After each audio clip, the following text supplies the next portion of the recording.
In front of me is Samsung Tab Active4 Pro, and today I would like to show you how you can edit passwords saved in Google Passwords Manager.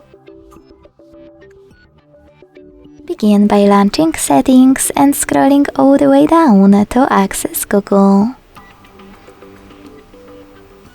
Then tap on Autofill, Autofill with Google,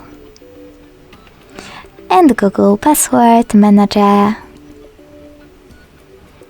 Now to edit any password, click on the chosen one and enter your current screen lock. Then tap on Edit button next to the Delete one and change wherever you want to.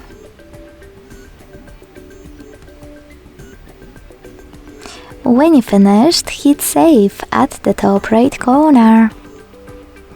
As you can see, after that, my password has changed. Thanks so much for watching. If you enjoyed this video, leave a like, comment and subscribe. Bye!